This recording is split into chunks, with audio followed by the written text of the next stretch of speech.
जय माता दी दोस्तों, आप सभी को निर्जला एकादशी की हार्दिक शुभकामनाएं। भगवान विष्णु की कृपा आप पर सदा सर्वदा बनी रहे।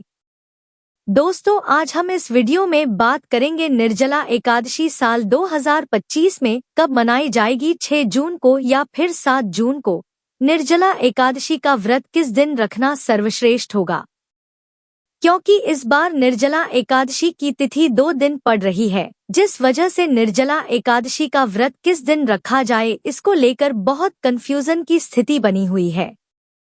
साथ ही व्रत खोलने का शुभ समय भी बताएंगे और इसकी संपूर्ण पूजा विधि व व्रत विधि क्या है, इस दिन क्या करना चाहिए या इस दिन पानी कब, कितना और कैसे पीना है, इसकी भी संपूर्ण जानकारी आपको इस वीडियो में प्राप्त होगी। लेकिन वीडियो शुरू करने से पहले आपसे निवेदन है कि यदि वीडियो आपको थोड़ा सा भी अच्छा लगे तो कृपया एक बार लाइक अवश्य कर दीजिएगा और मनोकामना पूर्ति के लिए कमेंट बॉक्स में अवश्य लिखिएगा जय श्री हरि या जय लक्ष्मी नारायण। दोस्तों, निर्जला एकादशी का व्रत ज्येष्ठ माह के शुक्ल पक्ष की एकादशी तिथि को रखा जाता है। इसे भीमसेनी एकादशी भी कहते हैं, क्योंकि इस एकादशी का व्रत महाबली भीम ने भी किया था। जेठ के महीने में गर्मी बहुत ज्यादा रहती है, जिस कारण जल की आवश्यकता भी बढ़ जाती है। इसीलिए कहा जाता है कि जेठ मास में ज्यादा से ज्यादा जल का दान करना चाहिए। दोस्तों, निर्जला एकादशी में विष्णु भगवान की पूजा का विशेष महत्व होता है। इस व्रत को रखना बहुत अधिक फलदायी और पुण्यदायी माना गया है। मान्यता है कि निर्जला एकादशी का व्रत करने से जातक को साल की सभी 24 एकादशी व्रत करने के जितना फल प्राप्त होता है। दोस्तों, यह व्रत बहुत ही कठिन होता है। यह व्रत किसी तपस्या से कम नहीं है, क्योंकि इस व्रत में व्रती पानी तक का सेवन नहीं कर सकते हैं। यह व्रत निर्जल और निराहार किया जाता है, इसलिए निर्जला एकादशी का व्रत बेहद कठिन होता है, क्योंकि इस समय तेज गर्मी होती है और इस व्रत में पानी पीना भी। निर्जला एकादशी के दिन जरूरत पड़ने पर पानी कब, कितना और कैसे पीना है, यह जानने से पहले निर्जला एकादशी का व्रत कब करना है, पारण कब किया जाएगा, यह जान लेते हैं। चलिए अब जानते हैं कि साल 2025 में निर्जला एकादशी का व्रत कब रखा जाएगा और किस दिन व्रत रखना सर्वश्रेष्ठ रहेगा और व्रत का पारण कब किया जाएगा। पारण करने का सही समय क्या है, तो आपको बता दें कि साल 2025 में निर्जला एकादशी का व्रत 2 दिन रखा जाएगा, क्योंकि इस बार एकादशी तिथि 2 दिन पड़ रही है। हम आपको बताएंगे कि किस दिन किस व्यक्ति को व्रत रखना चाहिए, कब व्रत रखना श्रेष्ठ होगा। तो आपको बता दें कि ज्येष्ठ माह के शुक्ल पक्ष की एकादशी तिथि की शुरुआत 6 जून 2025 की प्रातःकाल 2:15 पर हो रही है और एकादशी तिथि की समाप्ति 7 जून 2025 की प्रातःकाल 4:47 पर होगी। तो इस हिसाब से एकादशी का व्रत 2 दिन रखा जाएगा। पहला 6 जून 2025 दिन शुक्रवार को और दूसरा 7 जून 2025 दिन शनिवार को। निर्जला एकादशी के दिन जरूरत पड़ने पर पानी कब, कितना, ध्यान रहे जो व्यक्ति पारंपरिक जीवन में है, यानी गृहस्थ जीवन में है, सामान्य जन है और उद्या तिथि को महत्व देते हैं, तो वह पहले दिन वाली एकादशी यानी 6 जून 2025 दिन शुक्रवार को व्रत रखेंगे और 7 जून को पारण करेंगे। लेकिन जो लोग सन्यासी हैं, विधवा है और मोक्ष के इच्छुक व्यक्ति हैं, यानी वैष्णव जन है, तो वह दूसरे दिन वाली एकादशी यानी 7 जून 2025 दिन शनिवार को व्रत रखेंगे और 8 जून को पारण करेंगे। दोस्तों, जब भी एकादशी की तिथि 2 दिन पड़ती है तो पहले दिन वाली गृहस्थ लोग यानी स्मार्त लोगों के लिए होती है और दूसरे दिन वाली एकादशी का व्रत वैष्णव लोग यानी सन्यासी और विधवा लोग धारण करते हैं। इसीलिए जो गृहस्थ लोग हैं वह अपना व्रत 6 जून को ही रखें और 7 जून को व्रत का पारण करें, यही सर्वश्रेष्ठ रहेगा। चलिए अब जानते हैं कि जो लोग 6 जून 2025 को व्रत रखेंगे तो वह पारण कब करेंगे? व्रत पारण का समय क्या रहेगा? तो आपको बता दें कि व्रत पारण का समय 7 जून 2025 की दोपहर को 1:44 से लेकर शाम 4:31 पर रहेगा। ध्यान रहे, जो व्यक्ति पारंपरिक जीवन में है या और पारण तिथि के दिन हरिवासर समाप्त होने का समय 7 जून 2025 की सुबह 11:25 पर रहेगा।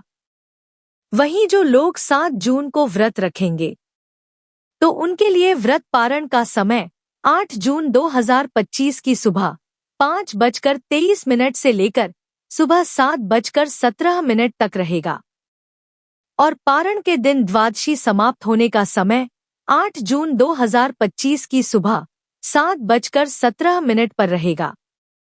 चलिए अब जानते हैं कि निर्जला एकादशी में यदि आपको पानी पीने की आवश्यकता हो तो आपको पानी कब, कितना और कैसे पीना चाहिए। दोस्तों, निर्जला एकादशी व्रत में पानी पीना वर्जित होता है क्योंकि यह व्रत निर्जल और निराहार किया जाता है।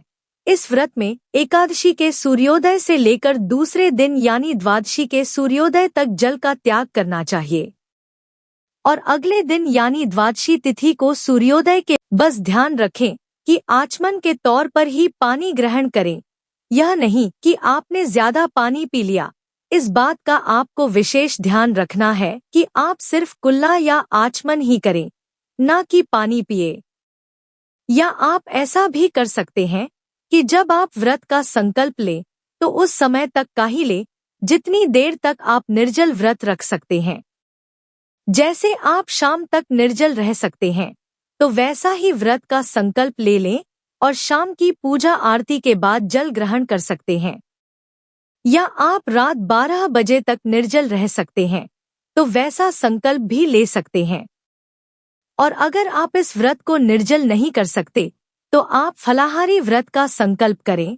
आप इस व्रत में फल, दूध, जूस या चाय आदि पीकर भी व्रत रख सकते हैं या सिर्फ जलीय व्रत यानी लिक्विड आहार लेकर भी आप इस व्रत को पूरा कर सकते हैं। तो फिर आपको फल आदि नहीं खाना होगा, केवल जूस, चाय, दूध आदि लेकर। दोस्तों, निर्जला एकादशी की पूजा विधि जरूर समझ ले। व्रती को निर्जला एकादशी के दिन सुबह जल्दी उठकर स्नान आदि करके हो सके तो पीले रंग के वस्त्र धारण करने चाहिए। इसके बाद सूर्य देव को जल अर्पित करें। फिर पूजा स्थल को साफ सुथरा कर गंगाजल छिड़क कर पवित्र कर ले। सभी पूजा सामग्री एकत्रित कर ले। बात करें पूजन सामग्री की तो इसमें आपको एक लकड़ी की चौकी या पटा चाहिए, साथ ही भगवान विष्णु जी की मूर्ति या फोटो, जल का लोटा, पीले फूल, माला, चंदन, रोली, मौली, अक्षत, पान, सुपारी, लौंग, इलायची, धूप, दीप, इत्र, जनेऊ। नैवेद्य में फल और मिठाई आदि ले ले और पंचामृत भी बनाएं। साथ में कुछ दक्षिणा भी शामिल जरूर करें। आप सारी सामग्री एकत्र कीजिए और आसन लगाकर पूर्व या उत्तर की ओर मुख करके बैठ जाइए। अब लकड़ी की चौकी या पटा रख ले, उसमें पीला कपड़ा बिछाकर भगवान विष्णु जी की मूर्ति या फोटो को स्थान दे। अब सबसे पहले व्रत, पूजा और दान का संकल्प ले। इसके लिए अपने सीधे हाथ में थोड़ा सा जल, पुष्प, अक्षत और एक सिक्का और भगवान विष्णु का ध्यान करके अपना नाम, अपना गोत्र, जिस स्थान पर बैठकर आप संकल्प कर रहे हैं वहां का मकान नंबर, क्षेत्र का नाम, शहर का नाम लेकर भगवान से व्रत और पूजन निर्विघ्न पूर्ण हो इसके लिए प्रार्थना करें।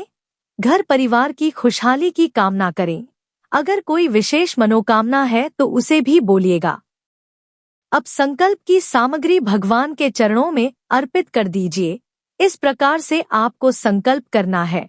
संकल्प करने के बाद अब पूजन आरंभ करेंगे।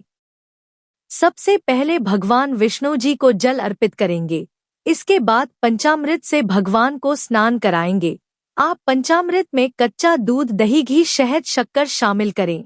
यदि आपके पास भगवान की धातु की मूर्ति है तो आप पंचामृत से सीधे स्नान कराएं। यदि तस्वीर है तो एक फूल ले, उसमें पंचामृत लगाकर भगवान को अर्पित कर दे।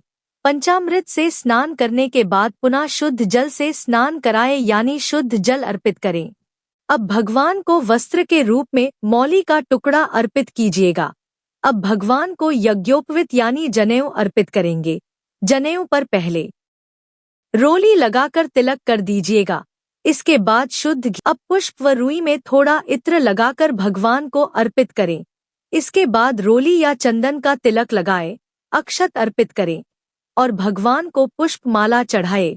अब भगवान को हाथ से दीप दिखाए बिना दीपक को उठाए हुए या पुष्प में धूप दिखाकर भगवान को अर्पित कर दे।